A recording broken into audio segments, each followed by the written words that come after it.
living in a solitary place brings in some kind of satisfaction. Now solitary place, ऐसी जगह पे रहना जहां आपको बहुत सेटिस्फेक्शन मिले, बहुत खुशी मिले, दिल का सुकून मिले, दिमाग रेस्ट हो जाए, तो कैसी प्लेस में रहने से ऐसा होगा? यू कैन नो कैसी प्लेस होगी वो?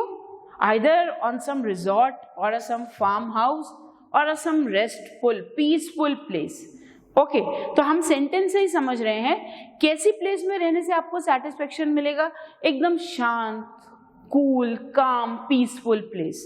ओके, अब हमें इसका ऑपोजिट देखना है. अगर सॉलिटरी का मैं यह मतलब लिख दूं पीसफुल या एकदम साइलेंट सी जगह, एकदम अलग सी जगह, ओके, उसका opposite limited. Wrong. Exotic means unusual. Exotic means unusual, सबसे अलग, सबसे हटके. तो पीसफुल का ऑपोजिट एक्सोटिक? नो. हेल्दी? बिल्कुल भी नहीं. पॉपुलस. पॉपुलस मतलब भीड़ भाड़, शोर शराबा, बहुत सारी पॉपुलेशन है, एक ही जगह पे बहुत सारे लोग रह रहे हैं. तो solitary means a farm house type, a resort place, silent, cool, soothing, आराम देने वाली, शांति देने वाली. पॉपुलस मीन्स शोर शराबे वाली, भीड़ भाड़ वाली, जहां बहुत परेशान हो रहे हो. तो answer is populous. Now see, they spent a disturbed night the tragic news. अब due to the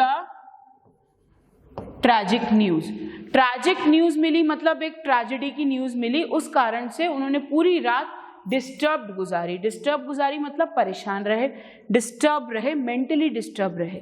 okay, now restless. Restless हमने कल ही किया है. रेस्टलेस मतलब इम्पेशेंट. रिमेंबर मैंने आपको एक एग्जाम्पल दिया था, इसका एक और वर्ड है रेस्टिव. हमने कल ही सिनोनिम में किया है. As soon as the new teacher entered the class, the students became restive, impatient, restless. मतलब बेचैन, परेशान कर देने वाले. तो डिस्टर्ब का सिनोनिम है रेस्टलेस, तो ये तो रॉन्ग हो गया. स्लीपलेस. ना हम बात यहाँ सोने की और स्लीपलेस की कर ही नहीं रहे हैं. डिस्टर्ब मतलब वो नहीं सोए होंगे, स्लीपलेस मतलब नहीं सोए होंगे, तो ये भी रॉन्ग. मॉर्नफुल मतलब हमने अभी किया है ये, for recently we did. Mournful means sad, peaceful means शांति से. तो डिस्टर्ब मतलब बिना शांति के डिस्टर्ब होते रहे, पीसफुल मतलब आराम से. तो answer is peaceful. Now the next, we have created a beautiful house, new house from out of the old ruin. Now created मतलब कुछ क्रिएट करना, उसका ऑपोजिट डिस्ट्रॉय करना. Easy thing. Now a large number of designer clothes are revolting. Pay attention on the word revolting. हमने revolt of 1857 पढ़ा है. आप अभी गैट की जब प्रिपरेशन कर रहे हो, आप गैट की प्रिपरेशन में you must be reading about revolt of 1857. आप 10th के एग्जाम में आपने रिवॉल्ट ऑफ 1857 पढ़ा है. तो रिवॉल्ट करना किसी चीज को रोक देना, किसी चीज के लिए चेंज की डिमांड करना. ओके, जो चीज चलती आ रही है पुरानी, उसको रोको और फिर रेवोल्यूशन लेके आओ. दैट मीन्स नया कुछ लेके आओ. तो रिवॉल्ट का हम यहाँ मीनिंग रखते हैं टू स्टॉप. जो पुरानी चीजें हैं उनको रोको, किसी नई चीज को मत बुलाओ, पुरानी चीज को रोको. तो रिवॉल्ट का अगर हम स्टॉप रखें, सीधा आंसर इनवाइटिंग. इनवाइटिंग मीन्स उसको इनवाइट करना, उसको इन्वॉल्व करना, उसको बुलाना. रिवॉल्ट मतलब टू स्टॉप, इनवाइटिंग मतलब उनको अट्रैक्ट करना. तो answer is inviting. Though they are twins they look different. Though they are twins, they look different. वो जुड़वा हैं पर फिर भी वो अलग अलग दिखते हैं. तो हमें डिफरेंट का ऑपोजिट देखना है. सॉरी, हमें डिफरेंट का ऑपोजिट देखना है. डिफरेंट का opposite, first of all regular. Regular मतलब वो रेगुलर दिखते हैं, रेगुलर यूजुअल की बात ही नहीं हो रही. नाउ सेम या सिमिलर. यूनिफॉर्म मतलब एक जैसी. Why you wear a uniform? So that some एक लेवल के लगे. यूनिफॉर्म मतलब वन लेवल, यूनिफॉर्मिटी एक लेवल के. दो बच्चे हैं सेम या सिमिलर, वो एक जैसे दिखते हैं या वो सेम हैं? Answer is similar. वो एक जैसे दिखते हैं. रिमेंबर अभी हमने डिफरेंट और सिमिलर किया था. तो डिफरेंट का ऑपोजिट सिमिलर, आइडेंटिकल, एक जैसे दिखने वाले. एक जैसे है नहीं, एक जैसे दिखते हैं. Recession is a major cause of unemployment. Now, you can connect this situation with the present day situation. Unemployment means berozgari. Now, due to lockdown, many of the factories have been shut up, many of the business have been locked up. उस कारण से many of the people have become unemployed. सबका काम खत्म हो गया है, सबकी नौकरियां चली गई हैं. Many of the people have migrated from metro cities to their native places, to their villages. अब villages में क्या काम करेंगे वो लोग? तो they have become unemployed. Now see, what do you mean by recession? हम कई बार movies में देखते हैं, हम कई बार stories में देखते हैं, recession period is going on. Recession period क्या होता है बेटा? Recession means falling of prices. अब आप बोलोगे फॉलिंग ऑफ प्राइसेस से कैसे अनएम्प्लॉयमेंट आ जाएगा? फॉलिंग ऑफ प्राइसेस को आप हिंदी में बोलते हो मंदी का दौर. मंदी का दौर या मंदी का समय. मंदी का समय कर लीजिए. चलो ना, मंदी का समय मीन्स आप बोलते हो मार्केट में मंदी चल रही है. If your some of the students parents must be business person, आपने कई बार देखा होगा, they must be discussing market में बहुत मंदी है. मंदी है मतलब nobody is having the money to buy the things. No matter prices कम हो गए हैं, पर फिर भी लोगों के पास पैसा नहीं है सामान खरीदने का. क्यों पैसा नहीं है सामान खरीदने का? Because of unemployment. तो रिसेशन मीन्स जहां प्राइसेस फॉल हो रहे हैं. ना education, can education be the option? No. Poverty. Recession means falling of prices, so poverty is wrong. Computerization is wrong. Inflation. बेटा ये याद रखना, inflation means rising of prices. Rising of prices. अब rising of prices helps to develop the economy. Because अगर कीमतें बढ़ रही हैं तो भी लोग सामान खरीद रहे हैं, मतलब उनके पास पैसा है. और अगर चीजें सस्ती हैं तो भी लोग नहीं खरीद पा रहे, मतलब उनके पास पैसा नहीं है. तो लोगों के पास पैसा है, दैट मीन्स उनकी कमाई हो रही है. लोग कमा रहे हैं, लोग कमा रहे हैं, दैट मीन्स कंट्री फ्लरिश कर रही है. और लोगों के पास पैसा नहीं है, दैट मीन्स लोग कमा नहीं रहे, दैट मीन्स कंट्री लॉस में जा रही है. Okay, now he finally considered that he was involved in smuggling. Now considered मतलब, read the sentence, he finally conceded that he was involved in smuggling. अब सेंटेंस का मीनिंग समझेंगे. उसने क्या बोला कि वो ये सामने आया कि वो स्मगलिंग में इन्वॉल्व है. स्मगलिंग में इन्वॉल्व है, सेंटेंस पॉजिटिव है. वो इन्वॉल्व होने की बात कंसीड कर रहा है, मतलब कंफर्म कर रहा है. दैट मीन्स एक्सेप्ट कर रहा है. दैट मीन्स एक्सेप्ट कर रहा है. Now see the options. Admit. Admit मतलब एक्सेप्ट, ये रॉन्ग. एक्सेप्ट मतलब एक्सेप्ट, ये रॉन्ग. डिनाइड. डिनाइड मतलब मना करना.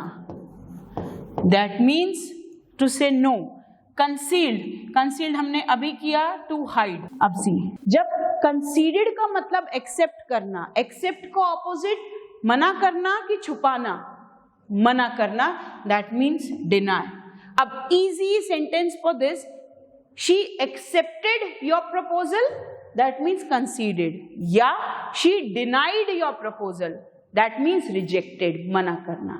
concede करना, accept करना, deny करना, to say no.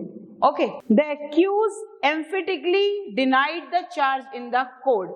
Now see, हमने अभी denied मतलब मना करना, ये वो वर्ड आ गया denied.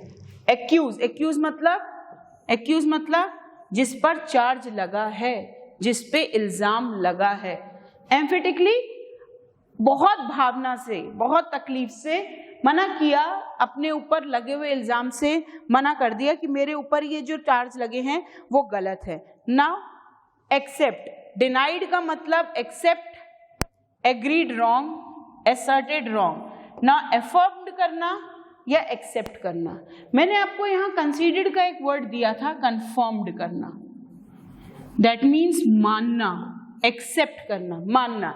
तो डिनाइड का करेक्ट ऑपोजिट है एफर्म्ड, मतलब कंफर्म्ड करना, उस चीज को एक्सेप्ट करना. एक्सेप्ट से भी ज्यादा कुछ 100% ऑब्वियस वर्ड है तो वो है एफर्म्ड. एफर्म देना, एफर्मेशन देना, कॉन्फर्मेशन देना कि यस आई एक्सेप्ट दिस. तो answer is confirmed. Now the cloth is a course of touch. The cloth is course of touch. उस कपड़े का टच कैसा है, उस कपड़े का टच कैसा है. ना अगर हम बात करें टच की, सॉफ्ट, फाइन, कोर्स, इसको याद कैसे रखोगे? ओके, आपका टैल्कम पाउडर, टैल्कम पाउडर आप जो पाउडर अप्लाई करते हो, talcum powder is very fine, fine touch है उसका. फाइन मतलब बहुत सॉफ्ट. ओके, अगर उसके ऑपोजिट आप सैंड को हाथ लगाओ, सैंड मतलब रेत, सैंड को हाथ लगाओ तो वो कैसी है? वो दानेदार है. उसके लिए उसका टच कैसा है? कोर्स, थोड़ा सा मोटा है. तो फाइन मीन्स बहुत सॉफ्ट, कोर्स मीन्स थोड़ा सा रफ. नाउ सी, तो यहाँ कोर्स मीन्स रफ या हार्ड. तो कोर्स मीन्स रफ या हार्ड, तो उसका ऑपोजिट सी. रफ तो वैसे ही चला गया, रफ सिनोनिम हो गया. पेनफुल भी रॉन्ग, हार्श मतलब रफ, ये भी गलत. Answer is delicate. डेलिकेट मतलब बहुत सॉफ्ट, बहुत ज्यादा सॉफ्ट, उसको हम बोलते हैं डेलिकेट. नाजुक, बहुत सॉफ्ट है, बहुत नाजुक है. ओके, इसके लिए एक और वर्ड होता है fine touch. Fine means soft. Now see, now I am starting sentence number 28. ये 2012 सेकेंड पेपर में से आए हैं. A small altercation between the children started off a riot. Now first of all, what do you mean by a riot? Now see, this riot means दंगा, दंगे फसाद. Okay, now altercation, एक छोटी सी बात से दंगा स्टार्ट हो गया. Small altercation started the riot. अब रॉइट मीन्स दंगा. ना यहाँ पे अल्टरकेशन मीन्स क्या आ रहा है? किस चीज से दंगा स्टार्ट हो जाएगा? छोटी सी झड़प, छोटी सा डिस्कशन. तो अगर मैं ये बोलूं अ स्मॉल क्वारल, अल्टरकेशन अगर मैं क्वारल बोलूं, छोटा सा लड़ाई झगड़ा, तो क्वारल का हमें ऑपोजिट ढूंढना है. क्वारल का ऑपोजिट क्वारल तो होगा नहीं, क्वारल का ऑपोजिट कॉन्टेस्ट भी नहीं होगा, क्वारल का ऑपोजिट रेस, रेस थोड़ी लग रही है. तो क्वारल का ऑपोजिट फ्रेंडली डिस्कशन. तो अल्टरकेशन मीन्स क्वारल, छोटा सा लड़ाई झगड़ा दंगे में बदल गया. तो अल्टरकेशन का opposite friendly discussion. Now he agreed reluctantly to sign the form but looked ease. Now see, he agreed, वो मान गया. reluctantly मतलब unwillingly, उसकी मर्जी नहीं थी. unwillingly उसकी मर्जी नहीं थी वो साइन करने के लिए, बट वो उसने कर दिए. पर वो कैसा दिख रहा था? ill at ease. Now see, मैंने अभी आपको एक वर्ड दिया था, ill will means bad name, bad image. See, we are learning so many words with so many sentences.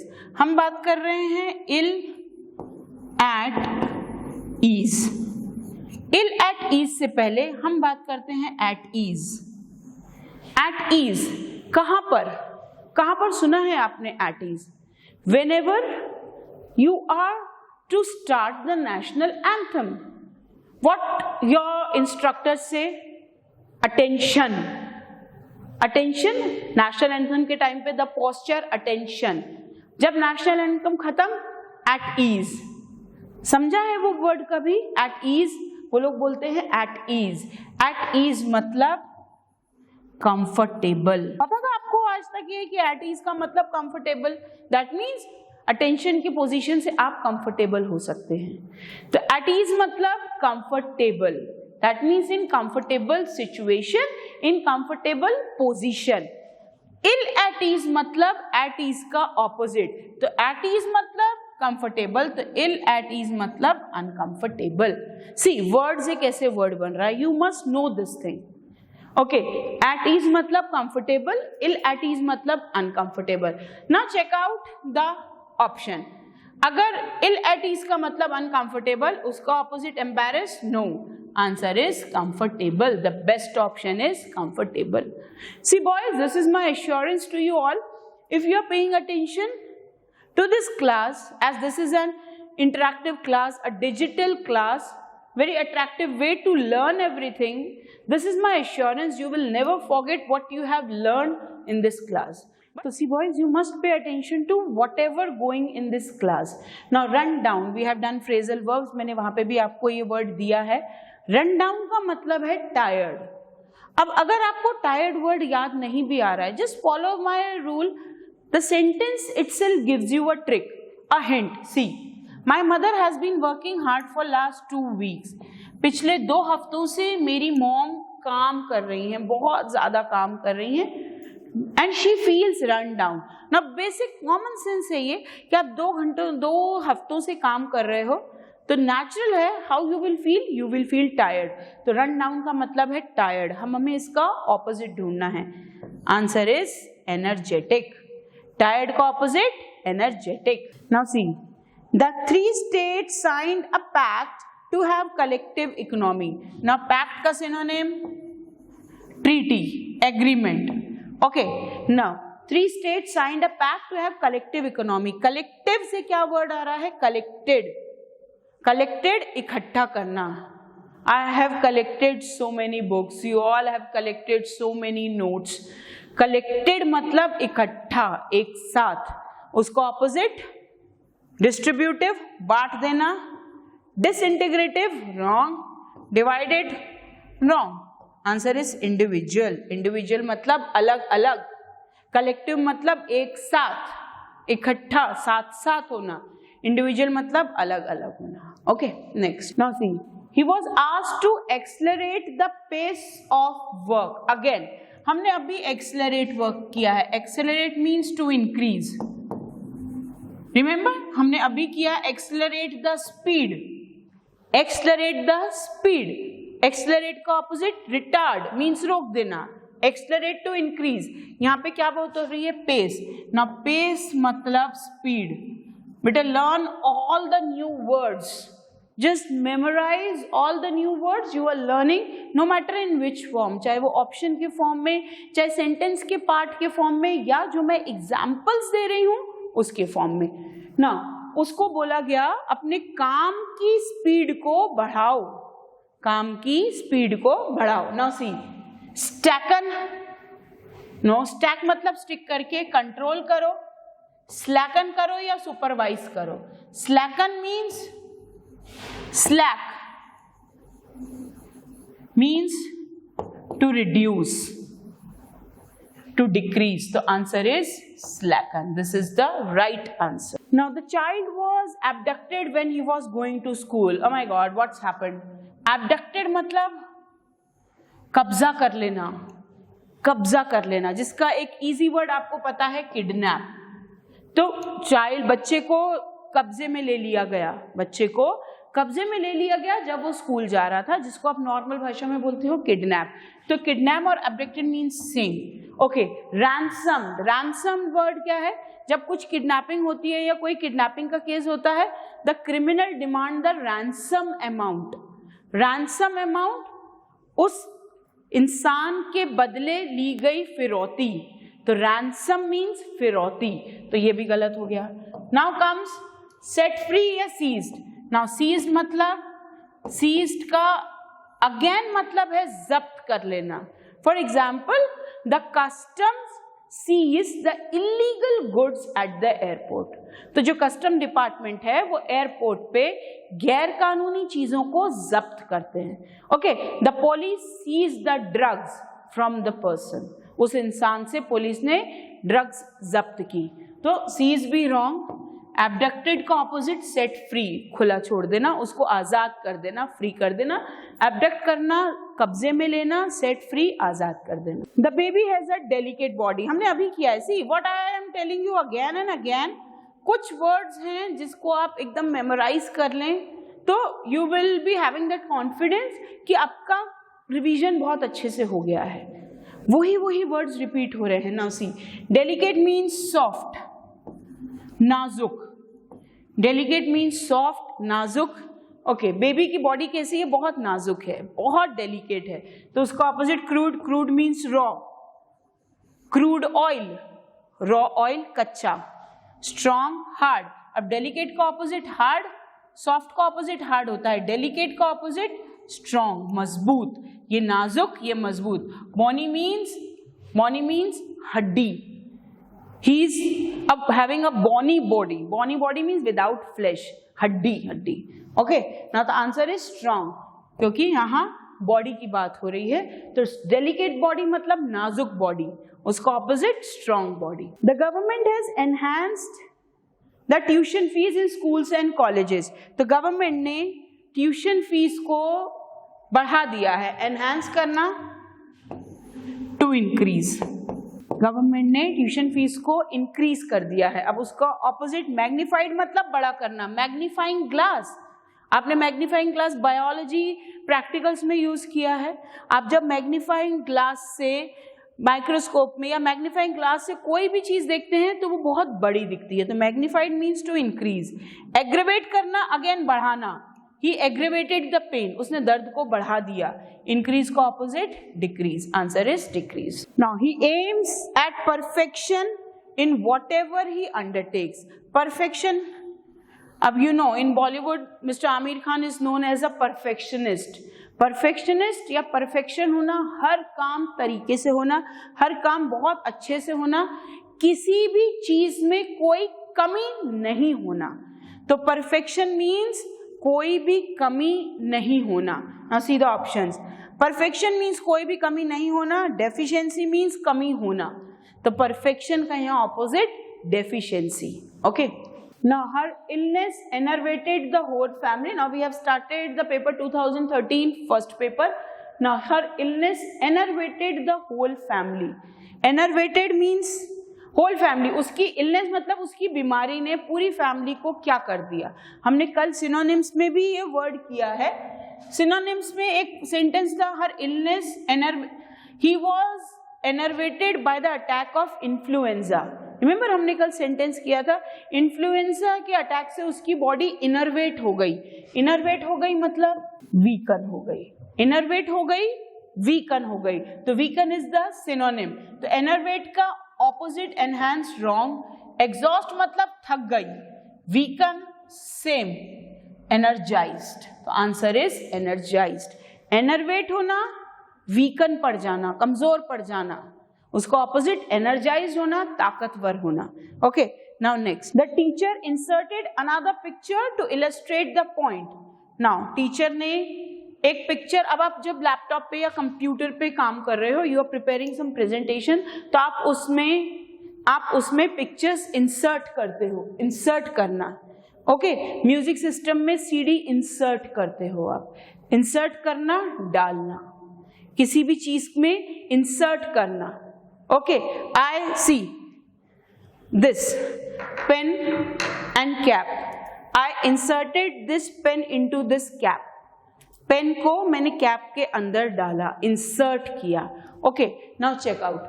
Insert करना means to insert that thing, उसके अंदर डालना. रिमूव मतलब हटा लेना. तो remove is the best option for that. The committee rejected his ludicrous proposal. Now ludicrous means what?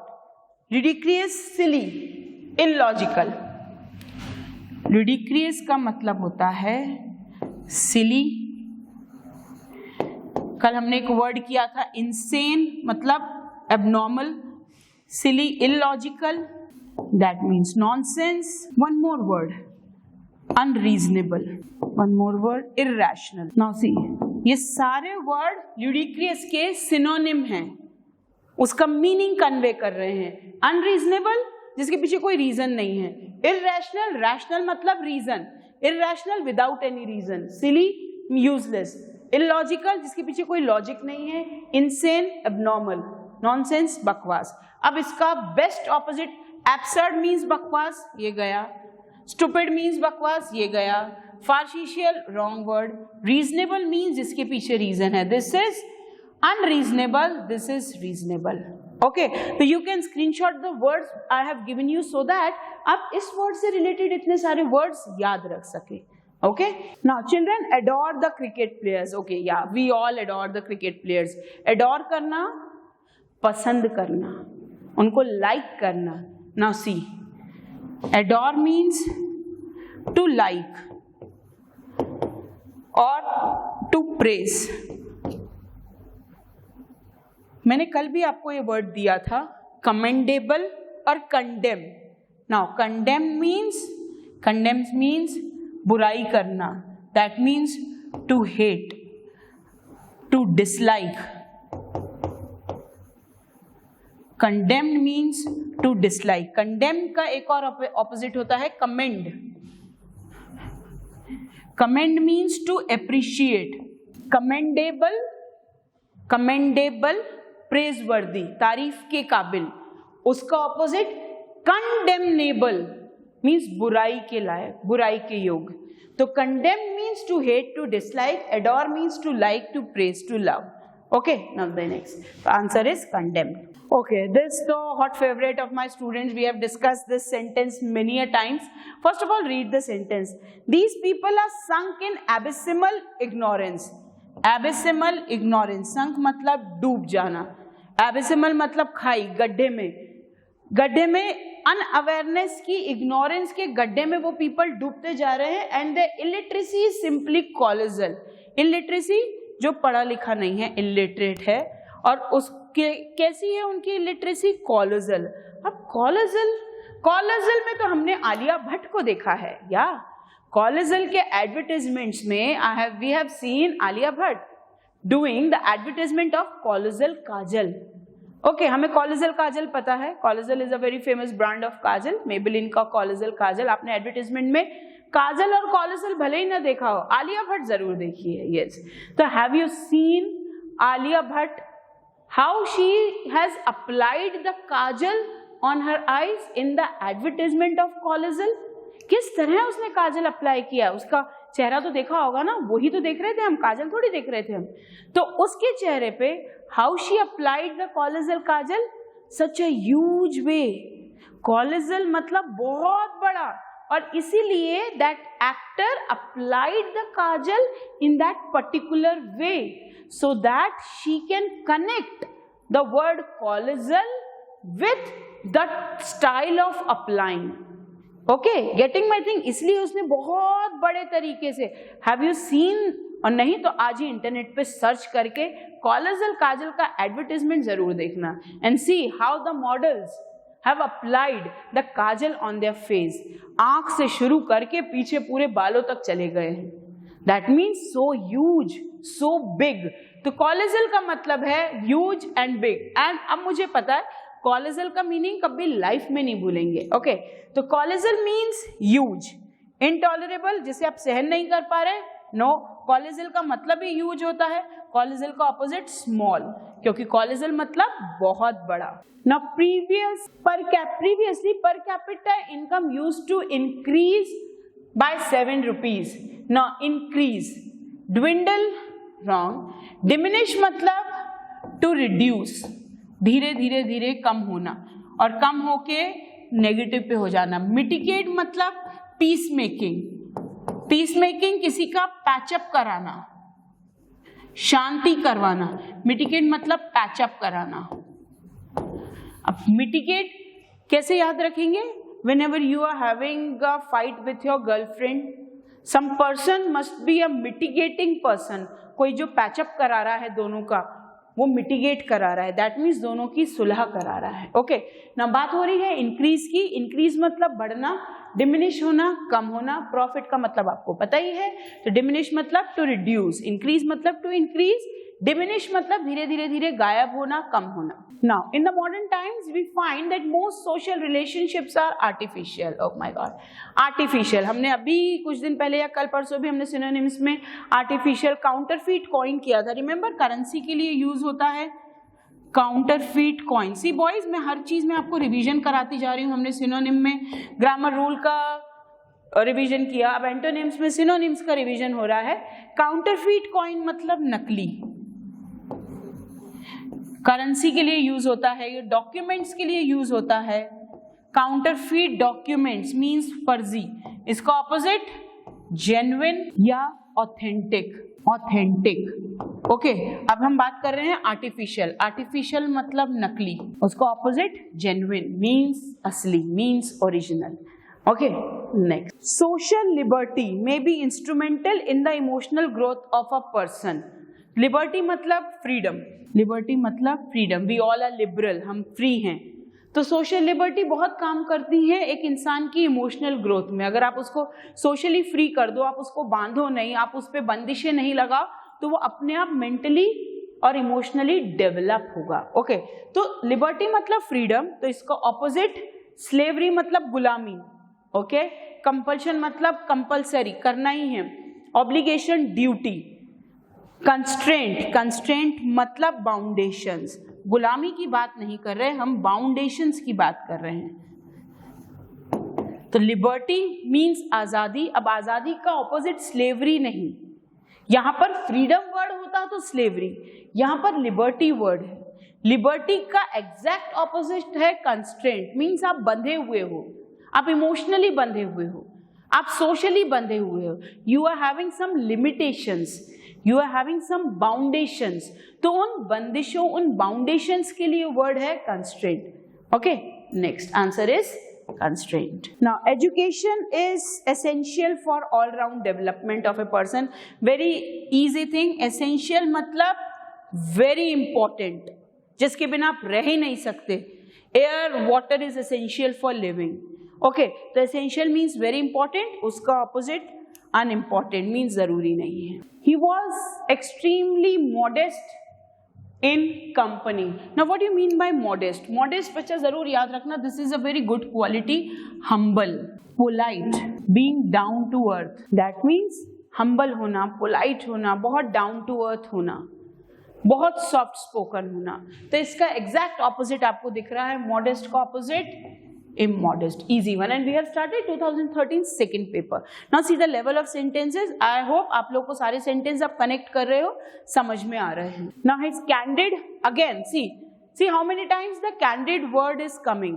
Now see, candid means frank, unprepared unknowingly. उसका opposite blunt, no.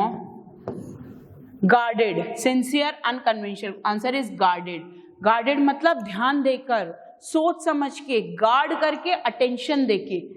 candid मतलब बिना अटेंशन के, बिना सोचे समझे।